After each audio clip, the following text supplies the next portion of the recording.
Musing. Matanong nga, napasyal po di si Bagwis na nakaraan. Iyo. Palagi nga, sanjog na yan, oh. Ay. Sanjog na yun. Ay, dyan? Oh, yan. Denied yung ano, sisiw. Sisiw po talaga, madali ito. Gusto isang araw nga, totoo nga daw pala na humuli ng manok dyan. Humuli ng sisiw.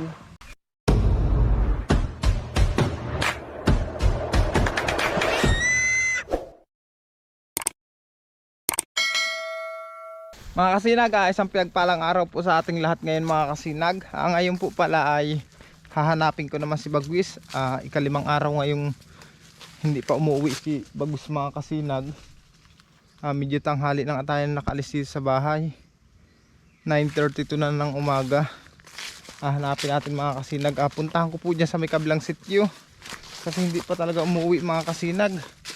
May nagko-comment pala na baka na huli na daw or tinalian na si Bagwis. Ayan mga kasinag ang alamin natin. Kaya bibisita tayo dyan sa kabilang sityo. Ipagtanong-tanong natin dyan mga kasinag. Samahan nyo ako mga kasinag. Nahanapin natin si Bagwis ngayon. Medyo mainit lang ang panahon, no? Pero okay lang yan mga kasinag. Kasi madami pa akong inasikaso sa bahay, eh. Kaya hindi ako nakaalis ng maaga. Wala pa rin mga kasinag, wala pa rin nag-iingay dito sa amin. Kasi si Bagwis oras na umuwi dito sa bahay, ang ingay nun. Huni lang yun ang huni. Ngayon wala pa eh. Dito tayo dadaan sa may bahay ni Tio Mando mga kasinag. Tingnan natin doon sa kabilang sityo. Alamin natin kung napagawi dyan si Bagwis.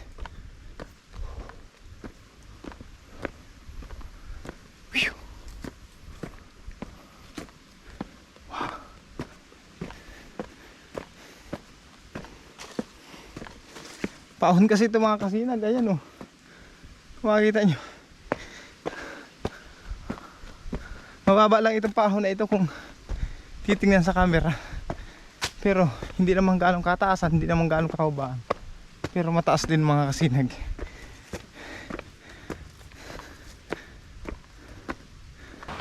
Mga kasinag, andito na tayo sa kabilang sityo. Dati nung nakaraan, dito ko narinig si Bagwis. Diyan po sa lugar na yan. Yan, sa lugar na yun mga kasinag, doon sa dulo na yun. Pero ngayon wala nag-iingay, oh. Napakatahimik. Ayan, shoutout sa Sitio Kiloon. Tahimik na tahimik ngayon mga kasinag.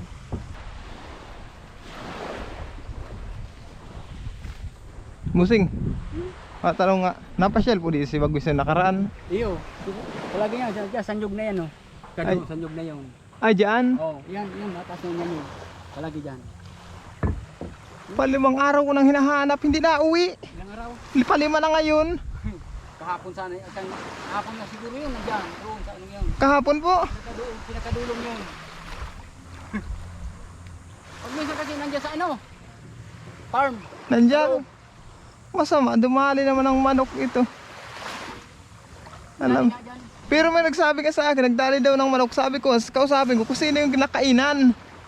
Di ano yun, di dyan kay Dani. Dani po na. Yan, Brionis. Saan ang bahay? Yan, yan. Yung yero yan dyan. Ay, dyan po. Yung unang dat na yan, na yero. Ay, yung puntahan ko nga. Nandiyon na ka ano sa Sampalok. Denied yung ano, sisiw. Sisiw po talaga, madali ito. Pero malalaki. Hindi naman malaki yung kinakain nila. Yung sisiw lang. Pag yun nandyan na, oh. Ay, binabantayan na yung manok. Ayun mga sinag, sabi ni Kuya, shoutout pala sa kanya. Dinadali yan, oh. Dito daw, malimit. Diyan, sa lugar na yan, sa mga nyug na yan. Palagi lang yan. Tapos nung isang araw nga, totoo nga daw pala na humuli ng manok dyan. Humuli ng sisiw. Sisiw ang inaano. Siguro nga mga kasinag, nakakakuha na siya ng pagkain niya, kaya hindi na umuwi sa bahay. Pero nag-iingay ngayon eh. Pasok. Minsan kasama niya yung ano, yung dyan, lawin. Ay, may kasama po. Oo, kasama dyan sa lawin pag ano, nalipad dyan. Babantay naman sa dyan, sa ano. Yun nga po, nalipad na rin kayo ng mataas yun. Mabilis. Mabilis ang lumipad.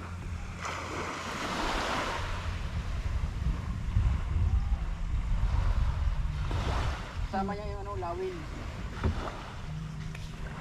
Hanapin ko muna mga kasinag. Pasukin ko dyan sa may gubat na yan. No? Tingnan natin dyan. Pag wala dyan, punta tayo doon sa may kabila doon. Nandun yun, nandun yun sa farm. Baka ubusin yung mga manok doon mga kasinag. Yung mga sisiw. Wala doon mga kasinag, walang maingay eh. Punta natin doon sa farm mga kasinag at baka naubos na yung mga manok doon. Baka nagpartira na. Puntahan ko, update ko kay mga kasinag. Puntahan natin doon.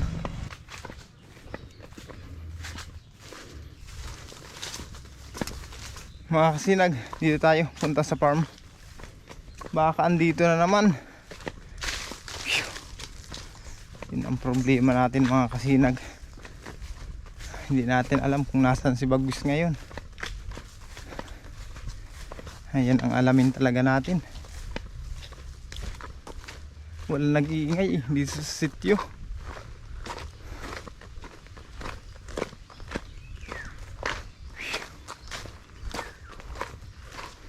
Doon sa nakainan na manok mga kasinag, doon sa dinagitan ni Bagwis ng sisiw, walang tao, sarado. Pagdaan ko ngayon, kaya hindi ko makausap yung may-ari nung dinagitan ni Bagwis. Kaya sabi ko kausapin ko sana. Mahirap na mga kasinag, kailangan kada may maperwisyo si Bagwis or kung sino man dyan maanuhan, pakiusapan natin. Kailangan makausap natin talaga.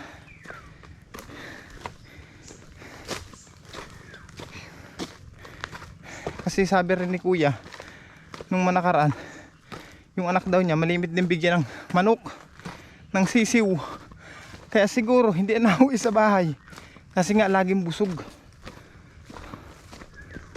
Kasi nga kung pinapakain nila, okay naman sana yung mga kasinag na inaalagaan nila. Pinagmamalasikitan nila si Bagwis. Nagpapasalamat ako dun. Basta wag lang nilang saktan mga kasinag. At kung kaya, kung pagbabayarin tayo sa mga perwisyo, okay lang, bayaran na lang natin. Dito na tayo sa may malapit na tayo sa may farm. Mga kasinag, wala daw dun. Tinanong ko yung bantay ng farm, wala daw dun mga kasinag. Kasi kilala naman daw nila si Bagwis. Kung nandun yun, huhuni naman daw yun. Kaso wala daw dun. Kaya tingnan natin dyan mga kasinag sa baba, hanggang dun sa may dulo dun. Tawagin natin. Kasi hindi natin alam kung nasan lupalop yun eh. Wala mga kasinag, wala dito sa mga bahayan. Pinagparatanong ko na dito sa mga bahayan dyan, wala, hindi daw nagawi si mga kasinag, si Bagwis. Kasi kilala naman daw talaga nila yun, nag-iingay yun.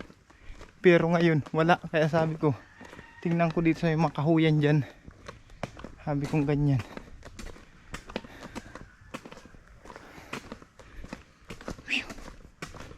Simentado na pala dito. Alamin natin kung nandyan. Ang masama ito mga kasinag, nahuli na. May humuli. Yun ang problema. Or baka yung partner niya nangingitlog na. Gulat ko kala ko ahas. Palapa pala ng niyog mga kasinag. Kala ko ahas. Gulat ako dun.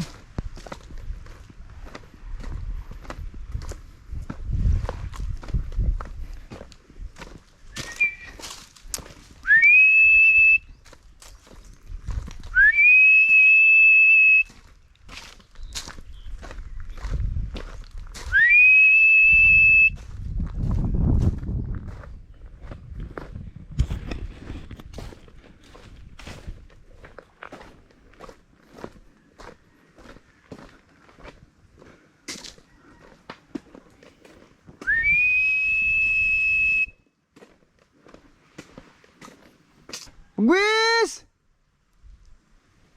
Bagwis!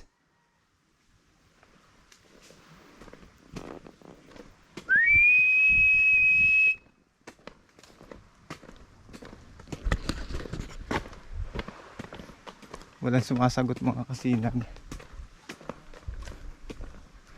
Baka nga hindi nagawin dito si Bagwis. Baka nandun lang sa may dulo ng Rawis.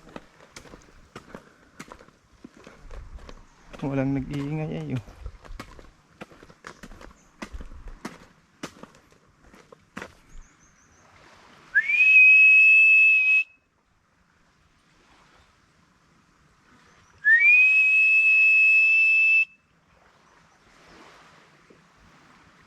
Bagwis!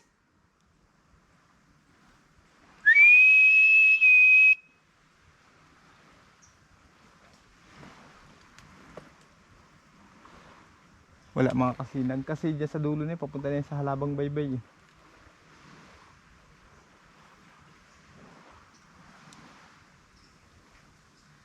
Subukan natin muna dito mga kasinag. Tapos mamaya balikan ko dun. Alamin ko. Ba sakali mga kasinag na pasyal dyan. Dun sa may ginagawang resort. Alamin natin.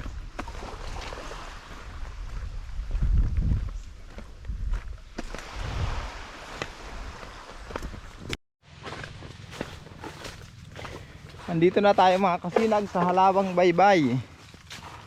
Ayan. Oh. Kita nyo? May ginagawang resort dyan mga kasinag. At tanungin natin yung nagkatrabaho dyan. Kung nakita nila si Bagwis. Kung matatandaan nyo mga kasinag, yung manakaraan kasi nun, dati, tawag nito, diyan natin na diyan natin na tagpuan si Bagwis. Anong naligaw rin siya dati, diyan ko siya hinuli. Kaya alamin natin kung napagawi diyan or hindi.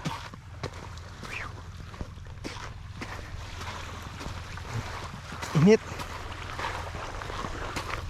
Nakalimot pa tayo magdala ng tubig mga kasinag. Hindi ako nakakapagdala ng tubig. Hanap lang tayo dyan kung may makita tayong puno ng buko na mababa. Kuha na lang tayo. Mga kasinag, andito na tayo sa ginagawang resort. Dito, matanong tayo. Matanong tayo sa isang tao dito kung sinong pwedeng matanungan.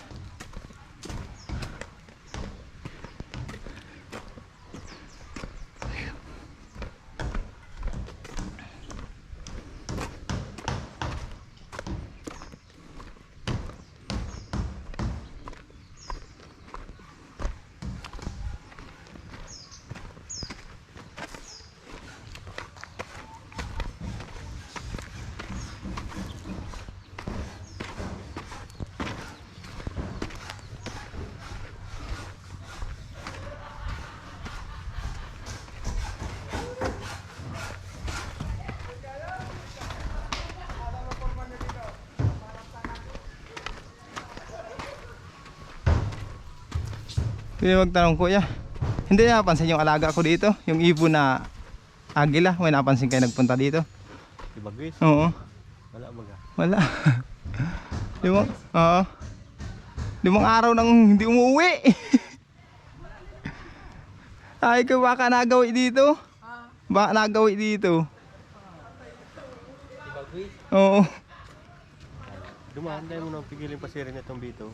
Sabi ko nga po baka ano dun. Tingnan ko naman dyan. Papasok dito sa loob dyan dito. Ada naman naguli. Hindi, 5 araw na bagang hindi umuwi. Dapat araw-araw. Nakaraan po araw-araw. Ngayon lang siya hindi umuwi palan. Baka may nakuha ng Lalaki yung pre. Lalaki. Nakakita ng chicks yun. Waka nga. Siguro nga po. Sige po, salamat. Hanapin ko pa dito. Pasukin ko sa ano dyan. Yun ang problema nun. Nauni yung kaya kilala namin pag Yun nga, maingay pati yun. pag tinawag mo na huli pa. Oo. Sige po, salamat. Dito na po ako. Wala daw mga kasinag. Hindi daw nakagawi dito si Bagwis. Sabi nila. Pasukin naman natin dun sa lugar dun. Pag hindi pa rin nakakita natin mga kasinag dito or dun sa may Rawis, baka nandun mga kasinag sa lugar kung saan ko na siya nakuha. Baka nasundo na siya ng nanay niya. Baka nakarating na dun mga kasinag. Kaya yan ang aalamin natin mga kasinag. Kasi marunong naman siya manghuli ng pagkain niya. Marunong na siya maghunting. Makita ko lang na safe siya mga kasinag. Tapos kahit hindi na siya umuwi mga kasinag, basta makita ko lang mga kasinag na safe siya. At maganda naman yung lugar na titirahan niya, yung bago niyang teritoryo. Okay na yun mga kasinag. Magpapasalamat na ako ng marami doon kahit hindi na si Bagus umuwi. Basta nakita kong safe at malaya siya, okay na yun mga kasinag. Hayaan na po natin siya.